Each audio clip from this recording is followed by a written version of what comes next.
Hello my dear friend, I am Jitendra Kumar. Global education centre की online classes में आपका बहुत बहुत स्वागत है।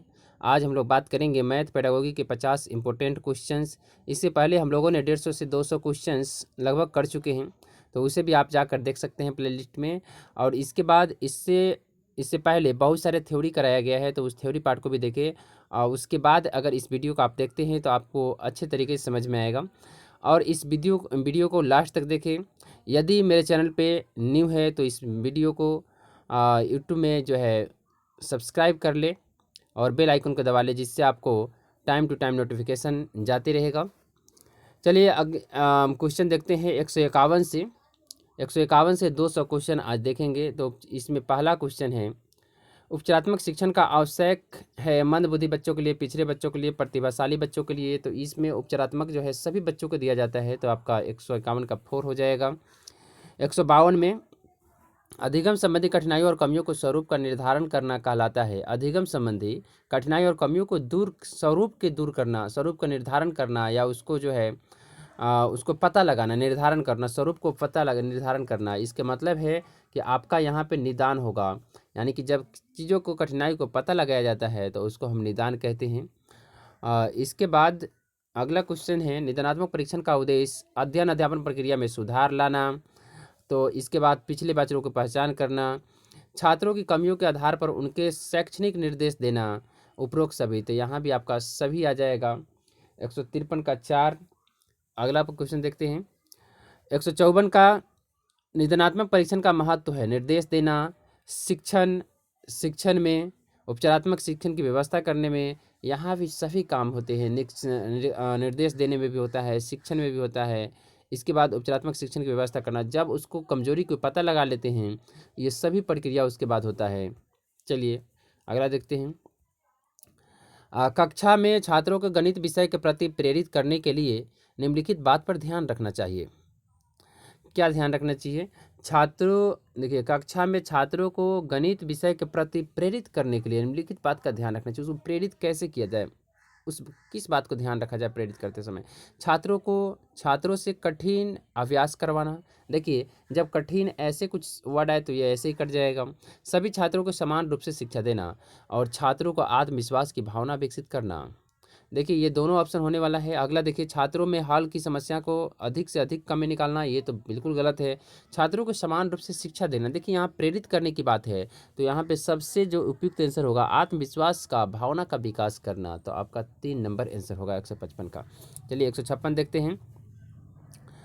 कक्षा 7 के छात्रों में गणित विषय के प्रति रुचि पैदा करने के लिए शिक्षक को कौन सा तरीका अपनाना चाहिए?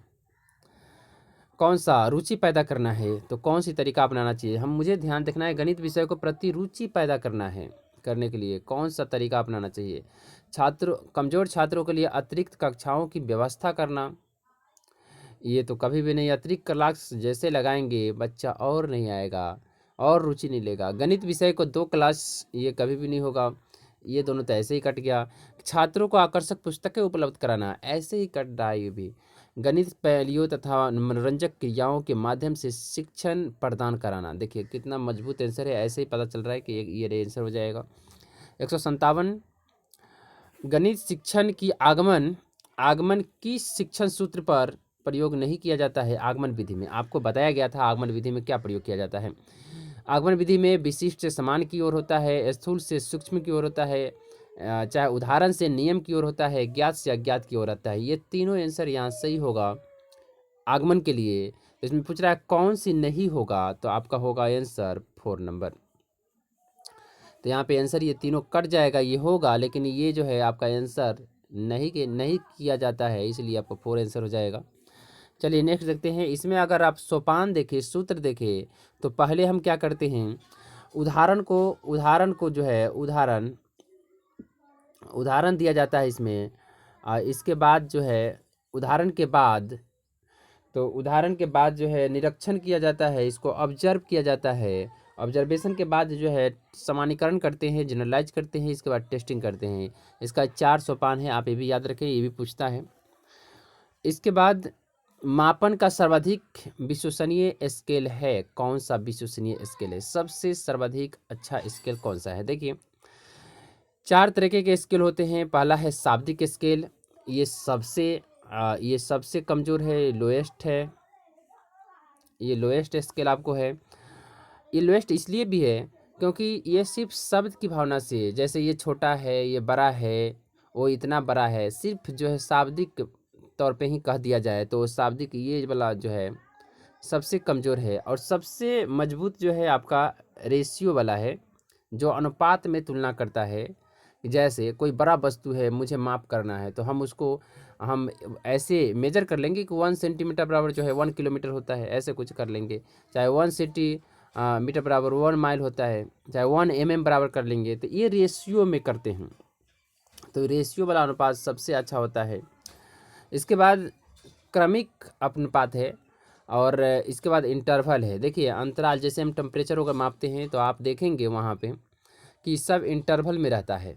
जैसे आपको जो है 90 और 100 के बीच में जितना लाइनिंग होगा उतना ही जो है आप जो है 10 और 20 के बीच में देखेंगे, इस तब इंटरवल में होता है।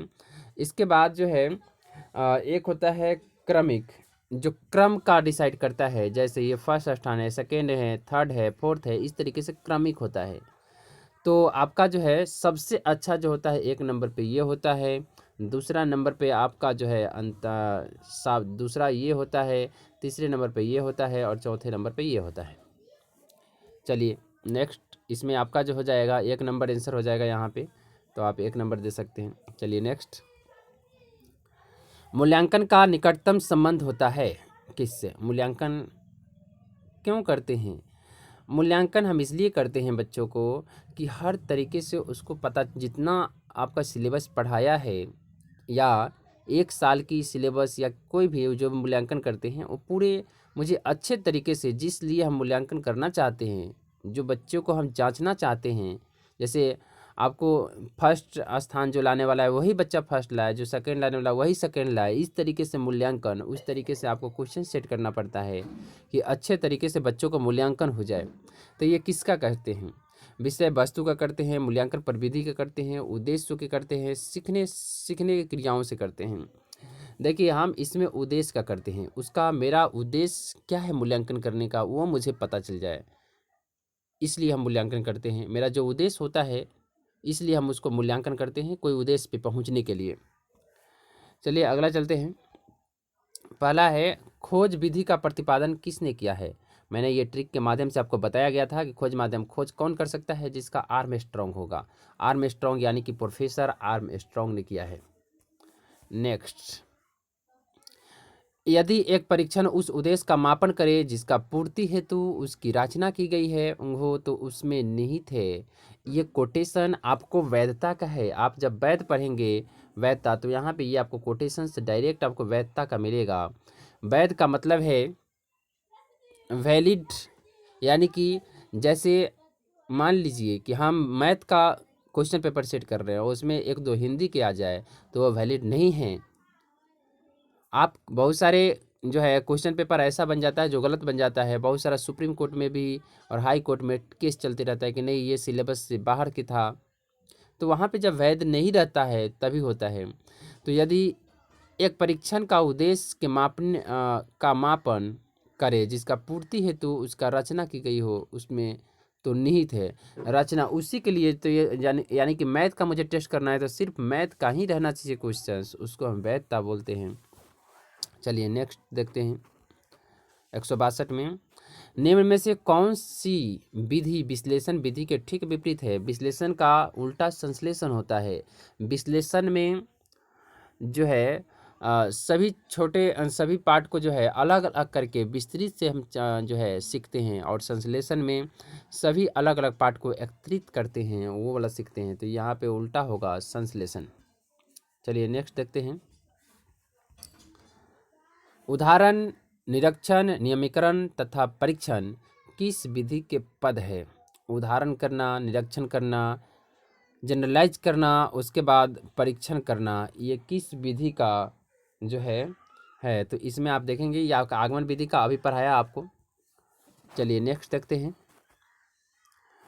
करिकुलम शब्द की उत्पत्ति हुई है, ये लैटिन भाषा है करिकुलम शब्द। तो यहाँ पे आपका आएगा लैटिन भाषा।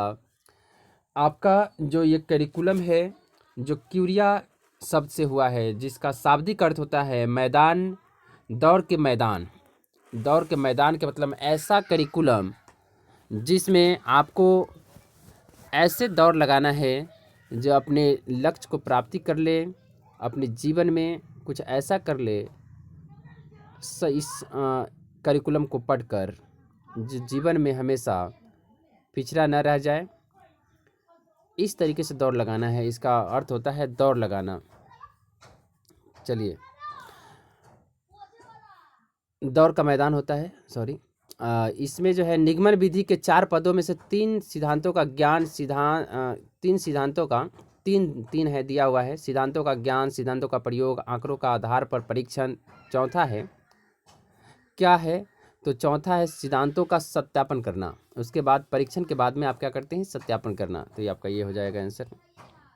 अगला है किसी प्रत्यय को एक ही कक्षा में प्रारंभ से अंत तक पूरा समझा देना, यह पाठ्यक्रम कौन सा संगठन कहलाता है। तो यह पाठ्यक्रम जो है ये प्रकरण विधि कहलाता है। तो यहाँ पे आ जाएगा प्रकरण। ये 2 तरह के होते हैं, एक प्रकरण होता है, एक चक्राकार होता है। यह पाठ्यक्रम का कौन सा संगठन कहलाता है।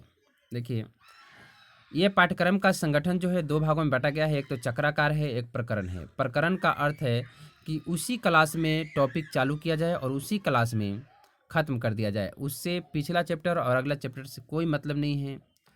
और चक्राकरण का मतलब है कि जो इसका पीछे से भी रिलेशन है, आगे से भी। जैसे गुणनखंड हम पढ़ते हैं तो गुणनखंड चक्राकार में भी पढ़ते हैं, मतलब गुणनखंड जो पढ़ते हैं वो हम 6 क्लास में पढ़ते हैं, 5th क्लास में पढ़ते हैं, 7th में पढ़ते हैं, सब में पढ़ते हैं। तो उसका अगला और पीछे से रिलेशन हो उसको हम बोलते हैं चक्राकार। प्रकरण विधि में सिर्फ जो है वो टॉपिक न्यू आएगा और उस समय ही ख़त्म हो जाएगा, इसको हम बोलते हैं प्रकरण विधि।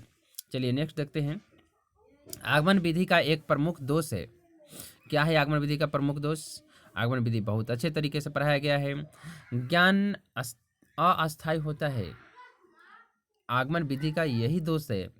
ज्ञान अर्जन बहुत धीरे गति से होता है, ये उसका गुण है। और ये आपका यहाँ पे गलत होगा, तो आपका आंसर जो होगा ये नहीं होगा, यही आपका आंसर हो जाएगा।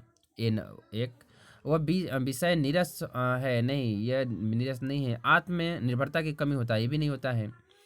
जो है ये दोनों आत्मनिर्भरता की कमी नहीं, ये तो है ही नहीं इसका पहले। ये दोनों जो है इसका दोष है ही नहीं। तो आपका दोष जो है ये ज्ञान अस्थायी होता है और ज्ञान इसका अस्थायी होता है और ज्ञान प्रजन धीरे गति से होता है, ये इसका दोष है। लेकिन ये दोष नहीं है, ये इसका गुण है। शिक्षण की प्रयोगशाला विधि में निम्न में से किस सिद्धांत का प्रतिपादन नहीं किया जाता। करके सीखना ये किया जाता है। निरीक्षण से सीखना, स्थूल से सूक्ष्म की ओर, देखो सुनो और समझो। देखिए ये सभी होता है इसके अंदर, लेकिन देखो सुनो और समझो ये नहीं होता है।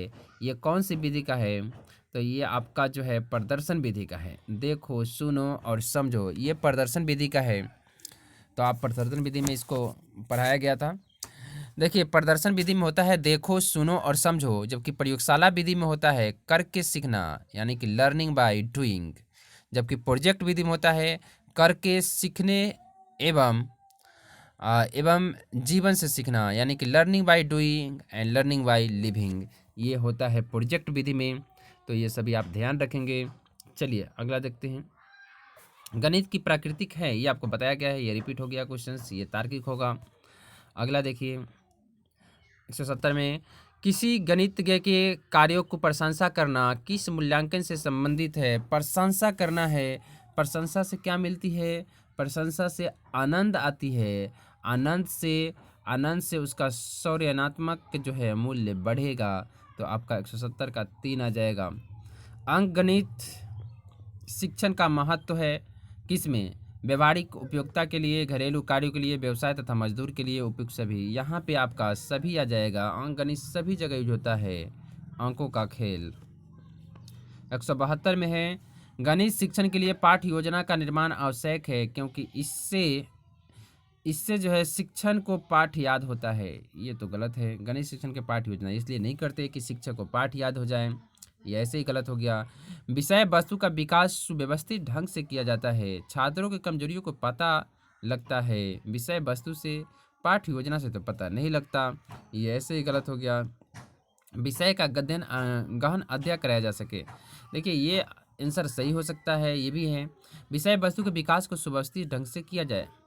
हम पाठ्य योजना, किसी पाठ की योजना इसलिए बनाते हैं पढ़ाने के लिए कि उस पाठ को कैसे पढ़ाया जाए, तो उस विषय वस्तु के विकास को सुव्यवस्थित ढंग से किया जाता है। आपका आंसर हो जाएगा 2। चलिए अगला देखते हैं 173। गणित शिक्षण में टेप रिकॉर्डर निम्नलिखित में से किस प्रकार का उपकरण है? देखिए टेप रिकॉर्डर आप क्या करते हैं, सुनते हैं, श्रव्य उपकरण है टेप रिकॉर्डर। इसमें आपको जो है रेडियो आ जाएगा इसके अंदर। इसके बाद जो है लिंगमा फोन आ जाएगा। ये सारे जो है इसके अंदर आ जाएगा। चलिए अगला है गणित शिक्षण में प्रश्नों को शीघ्र एवं शुद्ध से हल करने की आदत डालने की श्रेष्ठ विधि के सिद्धांत को समझने के बाद क्या होगा? शुद्ध से हल करवाना। गणित शिक्षण के प्रश्नों को शीघ्र एवं शुद्ध से हल करवाने की आदत डालने की श्रेष्ठ विधि के सिद्धांत को समझने के बाद क्या करते हैं? शुद्धता से हल करते हैं, निर्धारित समय अवधि में प्रश्नों का हल करना, लिखित एवं मौखिक अभ्यास करवाना, शीघ्रता से प्रश्न का हल करवाना।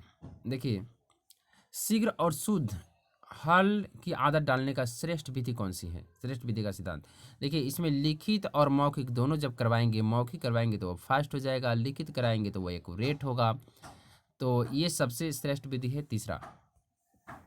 देखिए 175 में है गणित की गणित शिक्षण में विद्यार्थी में जो ज्ञान उपयोगी व्यवहारात्मक परिवर्तन होता है वह गणित की परिभाषाओं का प्रत्यास्मरण कराता, उपकरणों को सही ढंग से उपस्थित करना, ये तो नहीं होगा, उपकरण को सही ढंग से उपस्थित करवाता है, समस्या समाधान के लिए उपयुक्त विधि एवं सूत्र चयन करना होता है। देखिए जब आप ज्ञान उपयोगी करने लगते हैं तो आप उस समय सूत्रों का चयन करते हैं, तो ये आपका 3 नंबर आंसर हो जाएगा। अगला है 176 में जिन विधि में नवीन नियम की स्थापना उदाहरणों द्वारा किया जाता है, यह विधि है। नवीन नियम की स्थापना किसके द्वारा होता है? तो आगमन विधि के द्वारा। 176 के 3 आएगा। अगला 177 प्रयोगशाला विधि का सबसे बड़ा दोष क्या है? यह बालकों को बुद्धिमान बनाने पर जोर देती है। इसके बाद यह छात्रों को छोटी वैज्ञानिक मानती है, यह छात्रों को मूर्ख बनाती है, यह छात्रों का मानसिक शोषण करती है। ये दोनों तो इसका है ही नहीं, ये दोस्त तो है ही नहीं। इसके बाद बालकों को बुद्धिमान बनाने पर जोर देती है, ये इसका जो है स्ट्रॉन्ग पॉइंट, इसका जो है दोस्त नहीं है, ये मेरिट है, इसका गुण है। और ये आपका एक दोष है। तो आपका जो हो जाएगा आंसर नंबर ये हो जाएगा इसका। चलिए 178 गणित विषय में सहायक सामग्री का कौन सा एक उपाय नहीं है? पाठ को आकर्षक एवं रुचिकर बनाना, नवीन भाषा शैली का ज्ञान, मंद बुद्धि एवं प्रतिभाशाली बालकों के लिए आवश्यक, छोटी कक्षाओं के बालकों के विकास हेतु। गणित विषय में सहायक सामग्री का कौन सा उपयोग नहीं है? पाठ को आकर्षक एवं रुचिकर बनाना ये तो है, ये तो सबसे इम्पोर्टेंट पॉइंट है। नवीन भाषा की शैली ज्ञान करना, मंद बुद्धि प्रतिभाशालियों के लिए बालकों के लिए आवश्यक होना, छोटी बालकों के लिए, देखिए ये सभी होगा, पर ये नहीं होगा, तो आपका आंसर यही होगा। अगला 179 विभेदीकारी परीक्षा किसमें अंतर स्थापित करता है? तो ये जो है विभेदीकारीन का मतलब होता है ऐसा क्वेश्चन पेपर तैयार किया जाए जो सब बच्चों को, प्रतिभाशाली बच्चों को, कमजोर बच्चों को, सामान्य छात्रों को, सभी को चुन ले, सभी में अंतर स्थापित कर ले। ये होता है, ऐसा तभी होगा जब आप क्वेश्चंस को अच्छे तरीके से बनाएंगे। यदि आप क्वेश्चन बहुत ही आसान बना दिए तो सब का सब 100% लाएगा, तो उससे आपको पता नहीं चलेगा। इसलिए ऐसा आपको क्वेश्चन पेपर सेट करना होगा जो आप बच्चों में डिफरेंस कर सके, सभी बच्चों में। इसके बाद 180 पाठ योजना के 5 सोपान पंचपदी को प्रस्तुत करने वाले कौन हैं? तो इसका आपको याद रखना पड़ेगा, ये है हर्बर्ट स्पेंसर। तो ये आपको याद कर लीजिए। 181 मूल्यांकन प्रक्रिया को त्रिकोणात्मक रूप से किसने प्रदर्शन किया है, ये आप भी जानते हैं, ये पहले भी बताया गया है, ब्लूम साहब ने किया है। इसके बाद 182 दृश्य श्रव्य का प्रयोग निम्न में से कौन सा आधार महत्वपूर्ण है? ज्ञानेंद्रियों से संबंधित ज्ञान का साक्षात करना। इसके बाद आकर्षक एवं रुचिकर स्पष्टीकरण करना।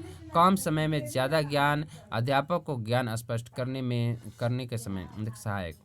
तो दृश्य श्रव्य है ये ज्ञानेंद्रियों, ये जो है आपका ज्ञानेंद्रियों संबंधित ज्ञान का साक्षात्कार कराना। साक्षात्कार तभी कराएंगे जब आप देखेंगे यानी कि सुनेंगे दोनों, तो ये आपका हो जाएगा ज्ञानेंद्रियों संबंधी ज्ञान से साक्षात्कार कराना।